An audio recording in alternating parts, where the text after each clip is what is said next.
Culture podcast where we interview the people behind the chair and the people that make your natural hair products. I'm your host, Candace, and we have a special guest today. Her name is Renee. Please introduce yourself. Hello, I am Renee Callender. I'm the CEO of Renee's Hair Designs.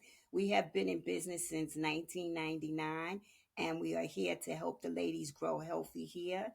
And my main thing is healthy edges.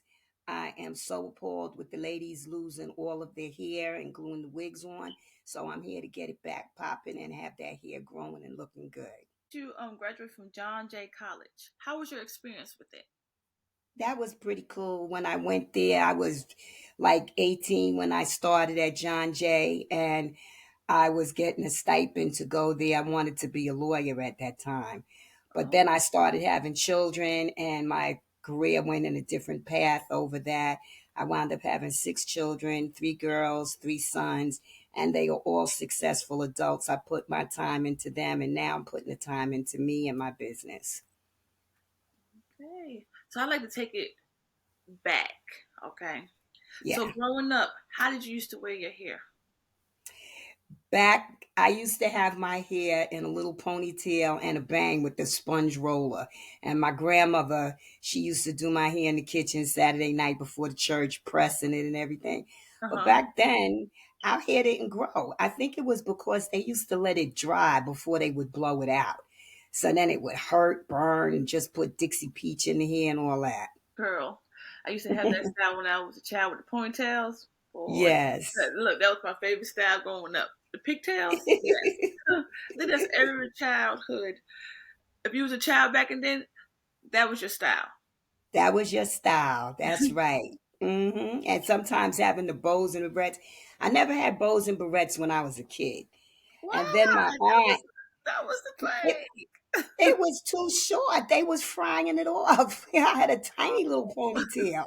Oh, look, it's okay. It's okay because now you're a cosmetologist. Okay, so let's talk Yes. about the time of being a cosmetologist from the beginning. Okay, most people they know how to cut, curl, color, and do straight people's hair, straight or a little bit of curly, but not too much.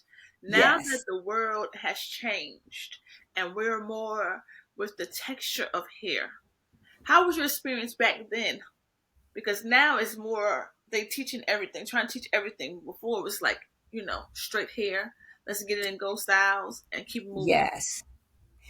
Well, back then when I finished school, even though I learned how to do white people's hair, we did learn how to do black people's hair too. You know, the girls would just teach each other.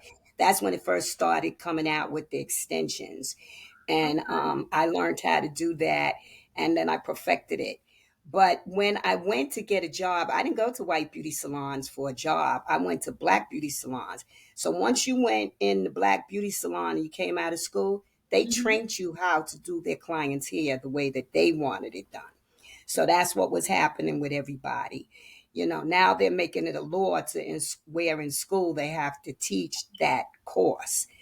But back then it wasn't a law to teach it, although there was schools that did teach you how to press and curl, like Apex Beauty School and Wilford. They used to have a course where they taught black people how to do hair.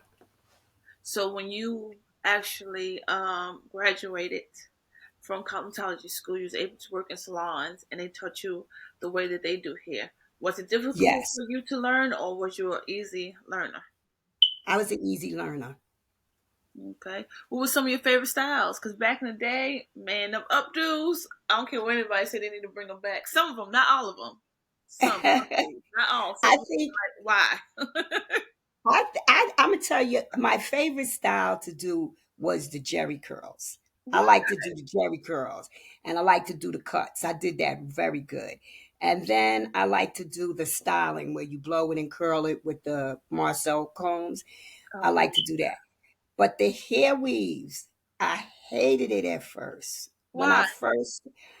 When I first saw hair weave was back in 1985, and I Hmm. was working at a beauty salon called Hair Weaving by Evelyn. Evelyn was hardcore. And when we started taking the weaves out. Oh. So back then they used to weave it with a pole method. They didn't braid it. Mm-mm. What's a pole method? And a pole method, What's they that? used to call it interlock. It used to be thread where you would take the thread and you had had bobbins on a pole. It was a special stick. And the bobbins with the thread was how you made the foundation. So she used to intertwine the hair to make the foundations, like the braids. It wasn't no braids. It was the thread intertwined with the hair.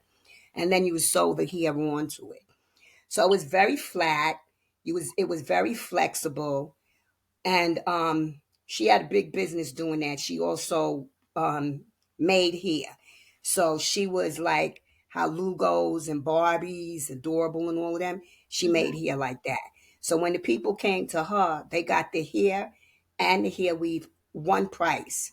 And that's what she did. But taking that out was very hard because the tracks was so thin and it was intertwined with the thread. And the people, she would just sew piles and piles of hair on one track, and taking it out, a lot of people lost their hair with that particular method. Wow. But that's what they used to do back in like the 60s and 70s and 80s. They used to do hair weaving like that. So back then, they basically were struggling with a lot of hair loss issues because of, Yes, and you know something? She never let the ladies see their hair. When we used to take the weaves off, when we would take the weaves off, the ladies never saw their hair. They didn't even care about their hair. They just cared how it looked with the hair weave. wow. And their hair was being destroyed because sometimes she would perm it while the hair weave was on their hair. So when you're Oh, rinsing that, yeah, she really destroyed a lot of people's hair.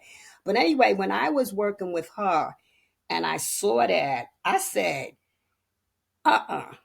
I'm gonna make people's hair grow. I'm not doing that crap because if I make people's hair grow, even if they don't come back to me, they're gonna tell somebody else about me. So you're right I about am like the hair doctor when it comes to people's hair. I'm like, nope, don't do this, don't do this, don't do this. And some of them might get a little annoyed, but I try to sugarcoat it when I'm saying it. But I'm like, you're coming to me for me to help your hair grow. That's that. that's why you're coming to me for it to look good and for it to grow. Because, see, the problem is with especially this generation, okay? It was more so other generations, but it's getting heavy this generation. It's more of the look. And Mm-hmm. if their hair looks good, then they're fine with it because they basically say I could throw a wig on it, I could do anything I want with my hair, and it's okay. It'll be okay. But the problem, and they afraid to hear the word no. So some stylists will do fry their hair. They will color and permanent hair to say this all types of crazy stuff that I have seen, and not Yes. they'll do it themselves. I'm not going to blame all Yes. stylists, but they'll do it at home by themselves, not doing the research and understanding because they're afraid if they go to a cosmetologist that they're going to tell them no. And if somebody tells you no, I'm telling you, if I go to a cosmetologist and they tell me no, I'm going to be like, thank you. You know what? I'm coming to you next time. Because that Yes. no is telling me that you actually care about my hair and not just Mm-hmm. doing it for nothing, just to get some money Mm-hmm. and that's it. Yeah. So, go ahead. Yes. Well, anyway, I get a lot of those people who did do their hair themselves, and now their hair is messed up. Some of them are in their 40s, some of them in their 50s, 60s, and these ladies cannot go without wearing a hairpiece on their hair. And not just their hair, but their skin has messed up also from putting the glue on because a lot of the hair products are toxic. So when you keep using that constantly, it goes into the skin. Now, you went to cosmetology school, you learned how to do hair through other salons. Now, you're taking the do's and don'ts and creating your own. How did you start creating your own brand? I started creating my own brand when I saw the pandemic and what was happening. A lot of supplies was limited and I had to start looking for natural products to use to my hair to help it. And I also feel that some of the products are contaminated. They're not just straight up what they're saying is in it. So I think that a lot of times having natural products that you have, that you really know what's in it. Nowadays most people don't read the back of products. They see a commercial Yes. now, and they be like, "Oh, Hmm. that is good," and that's it. Yes. So, how do you now help your consumers navigate through that? Say that one more time, please. How do you help your consumers, your customers, navigate Okay. Well, bad products? yes. With my consumers, I basically tell them about products that will go with their hair texture. So to just tell somebody through a consultation without seeing their hair or feeling their hair, I cannot recommend products to them. I need to see the hair and feel the hair before I could recommend anything. I need to know their lifestyle, how they work, what they eat, what Hmm. medications they take. So I get pretty intense when somebody's coming to me with a hair issue and I'm giving them a consultation. I'm asking them some personal questions. And at that point, most of them are open to sharing that with me because they want to find solutions. That you have classes. It's called Beauty is a Habit, Mastering Curly, Yes. Afro Hair Care, and Protective Styles. Please let us know about this. Yes, I decided to have the classes. My granddaughter actually came to me with that one. She was like, she's 11 years old. So she's like, Oh, okay. I'm tired of going and having my hair braided and my scalp is hurting afterwards. I'm tired of wearing extensions. I want to learn how to do my own hair. So that's how the class really came about. But I started here when I had my first daughter and I Hmm. was 16 and she was bald. And I'm like, oh God. Everybody's like, is that a boy? Is that a boy? I'm like, don't you see her earrings in her ear? Back then you didn't put earrings in little boys' ears. So if you had a Oh, little girl with earrings, it's a girl. So I said, you know what? I'm going to make her hair grow. So I used to sit down and twirl in her hair, twirling. So next thing I taught myself how to cornrow. So now my mother's looking, she's like, wow. Now this is when I was on my way to college wanting to be a lawyer, right? uh-huh. So mother's like, wow, that's nice. Could you teach me? So I taught my mother, my sister friend. Then I'm like, wait a minute, man, I'm teaching everybody how to braid. So my mother's like, wow, Renee, you might make a lot of money doing this one day. And I just laughed at her, right? But anyway, years later, after I had my family, and it came to the point where I had to go back to school to reinvent myself, Uh-huh. I had a choice between uh, computer or beauty culture. And I stepped in beauty culture first. And I fell in love with that. I'm like, nah, this is it. So that's how I started off in the school, learning, creating hairstyles, making people feel good, and having fun while I'm doing it. That's awesome. When you was in college, did you do some of the roommates' hair? No, no. Why? That's what most people Well, like. first of all, let me keep it real. I didn't get to go to college. I told you I had a baby at 16. Yeah, I had a baby. I had a baby at 16. And then I got with my husband when I was 19 and I had babies. So, I didn't go to oh, so you college. wasn't in I the went back. actual on campus. I thought you went, had your baby stuff, graduated from high school and stuff, and said, you know what, I am going to go off to college, and then make a different transition. My bad. No, That's what I thought no. you did. No, I was a mom. I had six babies and I raised my kids. Hmm. And then I went back to school. I was in my 40s and I went back to school. That's all right. But then I had my business, so I didn't really pursue the law thing. So I'm just saying how I started off having a dream of doing one thing, but I ended up doing something else. And they like people always say, God has a purpose for you. You be thinking you on this track of doing something else, and God will be like, you need to do this, and you'd be surprised Yes. how many people that you're helping along the way of Yes. your own journey. Yes.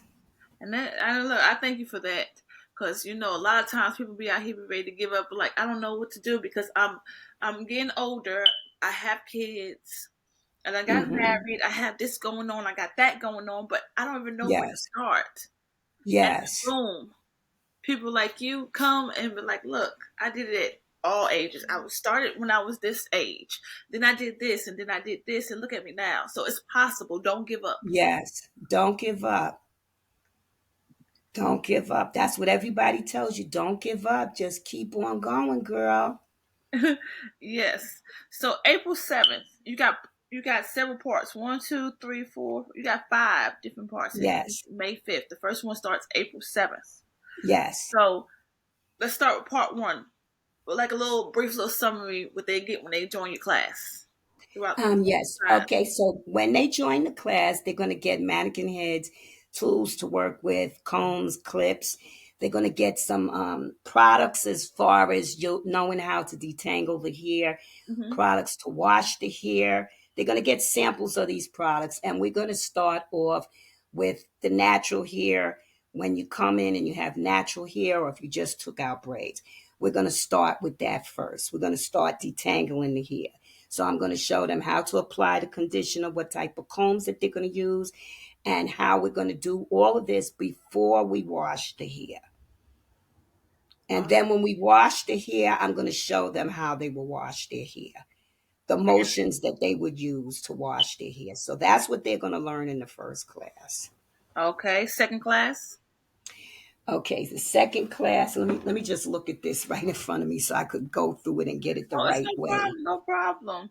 And Okay. while you looking for your actual layout, do you have to be a cosmetologist to join, or is it for the public?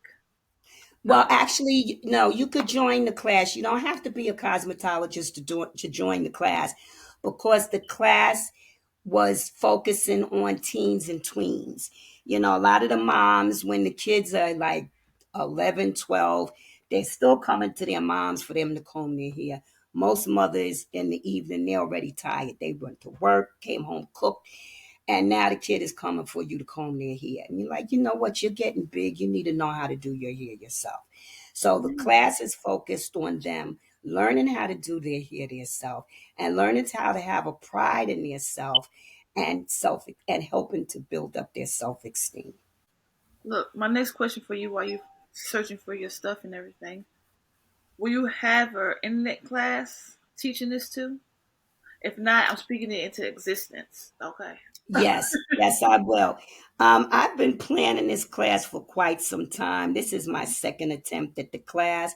So it's getting more known, and I do plan to have it online because I have people in Atlanta that's inquiring about it. It's a lot of interracial couples, and a lot of the moms don't know how to take care of their daughters here. So they're reaching out to me, but I can't talk it. They need to see it. So, yes, we will eventually wind up being able to have the class online. That's all right. That's all right. So you ready for part two? Let us know. April 14th is Okay. going on. Yeah, just give me a minute still, because I should have had that up. It's no problem. I can read some of it Okay. that you have in there. It says in this session we will take a hand-on approach and discover how to detangle hair and what type of Okay. tools include. You got it? Yes. Okay. Okay. So this is basically like what I just said with the first class. Hmm. But this one I will get a little bit more in depth, where I will be teaching them how to blow dry their hair, the type of tools to use to blow dry their hair for their different textures, and also the different maintenance products that they would use into their hair for the different textures, because every hair texture needs a different product. I'm glad you mentioned that. How hard is it to deal with different texture, or is it easy to deal with different textures once you start learning how to? I think that at first it will be a little difficult knowing how to deal with different textures, because a lot of people are reading online about 4C here and 3A here and all of that. And so I don't know about that. I'm from old school. So I know about the texture, the feel, the look, and what causes the hair to look a certain way.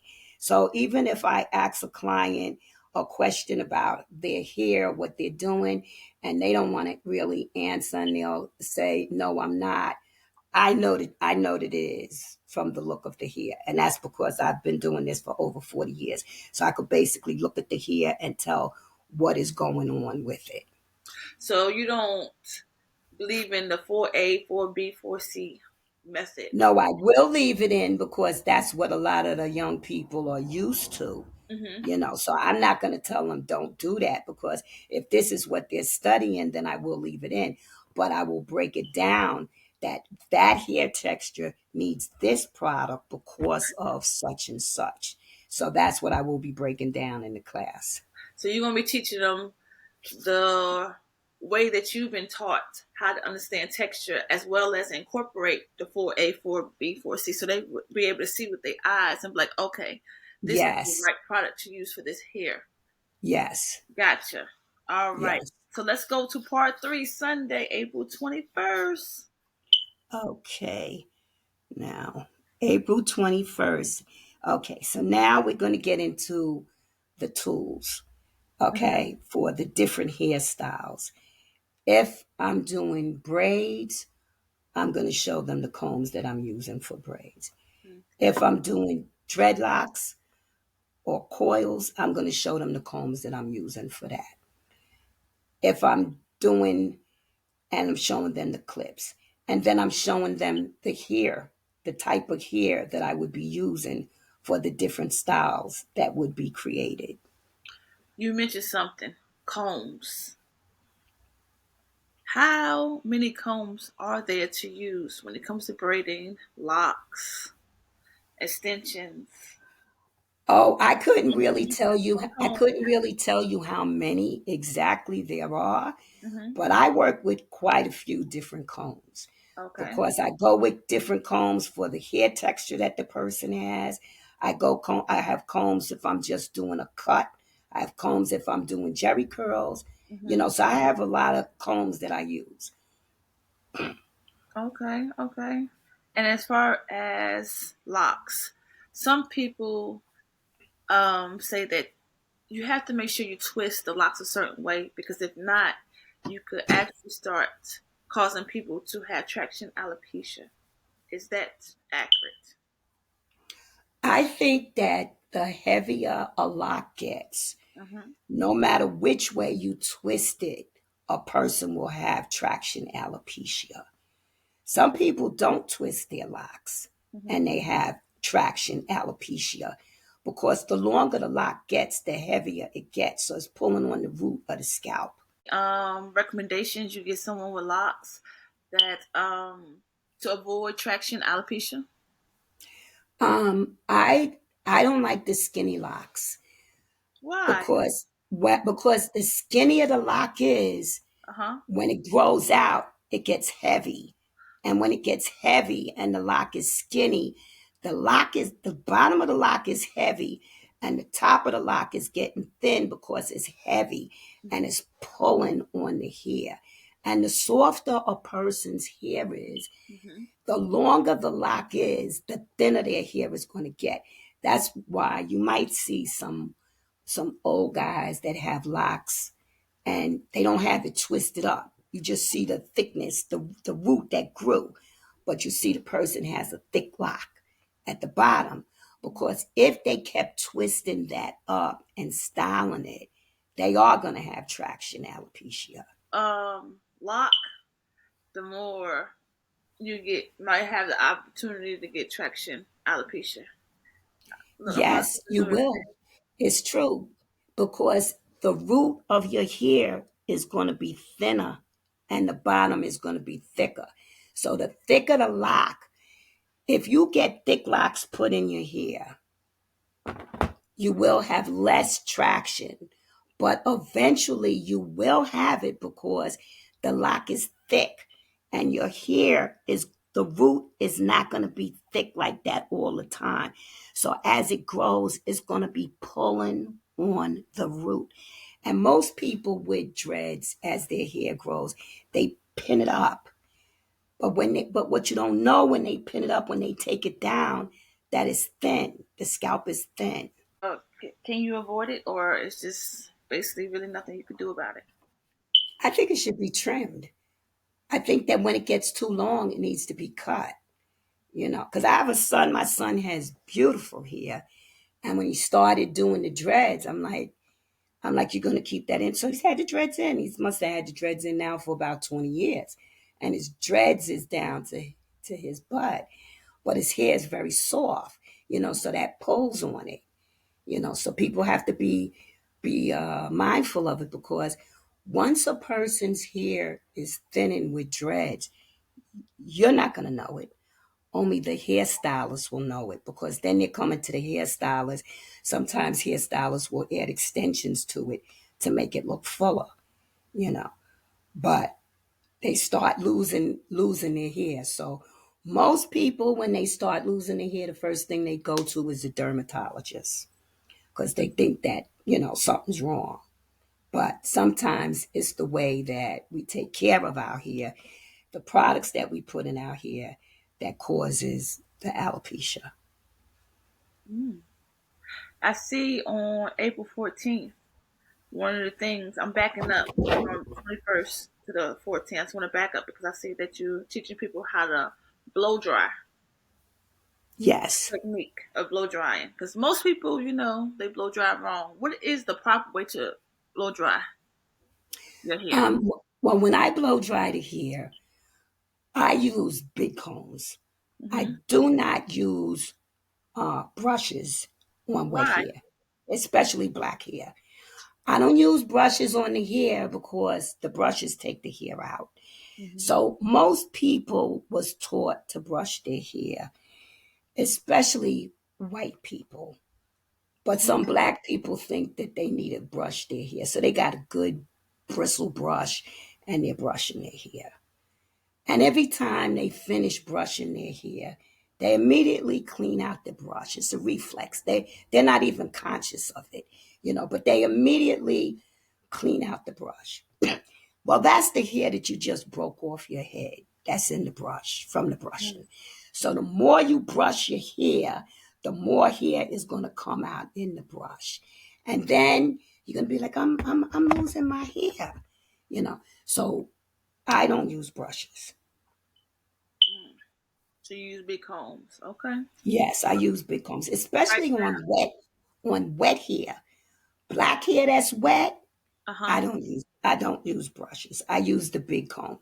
If I'm doing a silk press or a flat iron, after that, when most of the water is already gone, I will take the comb attachment and blow it.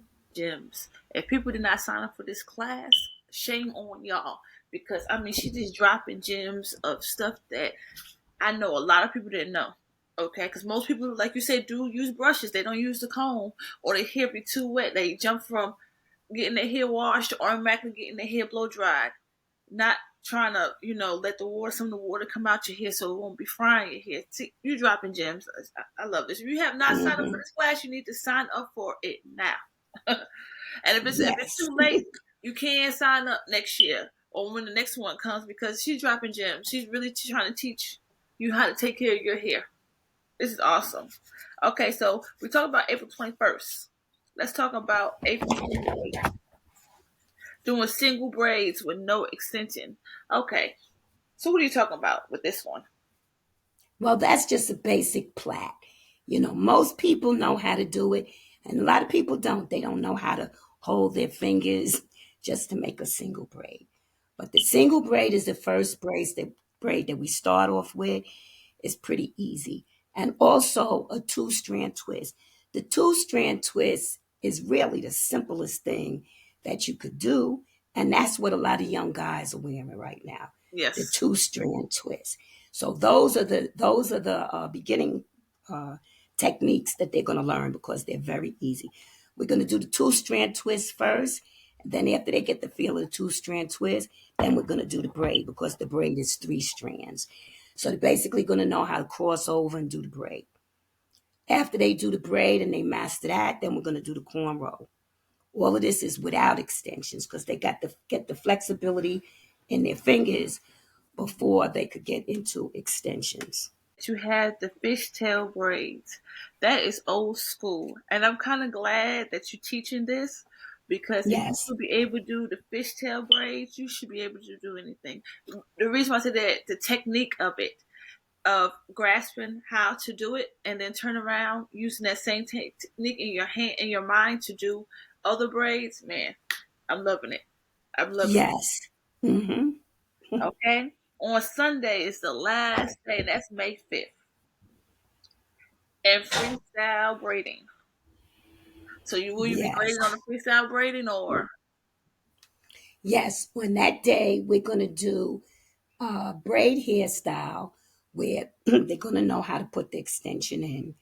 And we're going to do a braid hairstyle. We're not going to do a whole bunch of box braids, but we're going to do some braids. So this way they know if somebody came to them and said, could you braid my hair for me? That they Mhm. could sit down and they could do that. And some of these girls could wind up making money when they go to college or practice on their friends, get a little bit of money, even if they don't want to pay a lot. Let them pay a little bit because once they pay them a little bit, they're gonna keep doing it and getting it better, and they're gonna get more money and more money. When I first started braiding, I learned on a girlfriend's hair. And we was in beauty culture school together. And everybody used to look at her and say stuff. And I asked, I said, I want to learn how to braid with the extensions. I'll do your hair for free. So she said, okay. So when I did it, she told me she wanted diamond parts and all of that. She said, I'm going to give you $20. I'm going to give you $10 now, $10 next week. So I'm like, okay. that's So I all braided her hair. And then she wound up coming back and giving me more money, more money. And now she's my best friend. I do her hair. We graduated, but she now is doing comedy. She doesn't, well, she's trying to start a play and all that. So she doesn't really do the hair, but I learned on her. that's all right. How do you feel about now that they're enforcing for you to be able to get your natural hair license? You know how back in the day it was like a little side hustle and eventually led into you going to cosmetology school. Well, now a lot of people know how to braid hair, and a lot of people, what I mean by people, cosmetologists are forcing people that do not have license to get some kind of certification in order to braid hair to make a side hustle job. How do you feel about this? I think that would be good because it gives people a sense of purpose and it makes people have pride in their work and what they do and stand by something. Mhm. Because there's a lot of people out there who are just doing people's hair and messing it up, you know.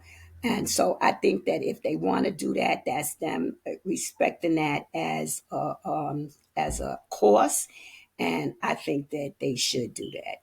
I don't see anything wrong with it. Okay, okay. So what? I've seen a lot of people. Excuse me. I just want to say this. I've Go seen a ahead. lot of people who went to people to get their hair done because somebody might come in the shop and watch me do work, right? And they'll bring their friend, and their friend will sit there and watch. And then this happened to me back years ago. She brought her friend while I was doing her hair in a well-known salon. And so she paid the people, and then after she paid them, I'm on a call. After she paid them, she made a big problem with the owner Mm, and got her money back because she was going to let her friend do her hair for free. So when I worked with Evelyn back in the day, she didn't have people coming with their friends, sitting and watching you do somebody's hair. Because if you come to me to get your hair done, your friend does not need to come there to watch what I'm doing to see if I'm doing something right. Because you checked me out and you followed me. So that means that you have the trust that I'm going to do your hair right. And if you don't have the trust, then you shouldn't come. Because if you cannot be comfortable with the person who's doing your hair, then that's not where you need to be. so how do you feel about people doing their research? What I mean by this, you get a lot of people on Instagram, Facebook, all social media sites say that they saw somebody's work online and was like, oh, okay, your style is good. I'm just going to come to your shop and then have a bad experience. How do you feel about that? Because I'm from old school. I, besides actually looking and seeing people's styles, I actually go to people's shops and look and be like, okay, let me see your work, actual, when you go in there and stuff. Then I go back and see that, because you can hear their next appointment and stuff and everything. People be talking and stuff. And then I want to see if the person comes back. And I don't jump on the bandwagon of new salons. I wait. And I wait it out, and then I say boom. Nowadays, people just go into these salons and then give them bad reviews because their hair is not how they want it or they have hair issues. How do you feel about this generation just on the go and not doing their research? Well, I think that you should do your research before you let somebody put their hands in your head. That's a very personal experience. Mm-hmm. I've had people when they come to meet me. I had a lady come meet me, and she came and held my hand for a long time and stared in my eyes because she was feeling my vibe. She wanted to feel how she was going to connect with me, Mm, you know. So that's important. yeah. If I go to somebody strange to do my hair, I'm going to go talk to them first. I want to know if me and that person are going to be on being able to click. Because if you go into somebody, I've went to places where I went to go get my hair just washed and set. The lady had no conversation, none at all. I'm asking her questions. She's like, yes, no, yes, no. Now, we don't need to be best friends, but you're putting your hands in my head. This is personal now. You know what I'm saying? So Yes. I think that, yes, people do need to do research. And sometimes just typing in stuff is not giving you that personal connection. So, what are your next adventures for 2024? What are your plans? Well, after I do the class, I'm going to take time and think about what I'm going to do next because the class has truly had me pretty busy. And I Mm-hmm. have customers, a lot of customers that I do too. So I'm not planning anything right now. The summer is coming, starting to get very busy. People are coming out of their hats and things like that. So right now I'm going to be focusing on the customers, and then probably maybe sometime in August or September, I'll probably think about what I'm going to do next. Oh, okay. Well, I thank you so much for dropping all these gems. I will have all your social media sites, ways to reach you, if that's all right with you, at the end of this podcast. I Yes, also have your salon listed, the address, so that way, people come check you out because at the end of the day, we all want to grow healthy hair. But the blessing yes. that we get is when we have somebody that's knowledgeable and willing to take their time out and say, look, I'm helping you from the beginning to the end. And if you still need some help, I got you. So I thank you. Okay, that sounds very promising. Thank you so much. And, I'm looking forward to the class, and I'm going to like your this what we was on today, our live. Probably you're gonna share it to my page, right? Yes. And one last thing for you too. I always play a game which one has to go. So I can't let you just go out here. Okay? So the game is which one has to go. Okay? the brush Okay.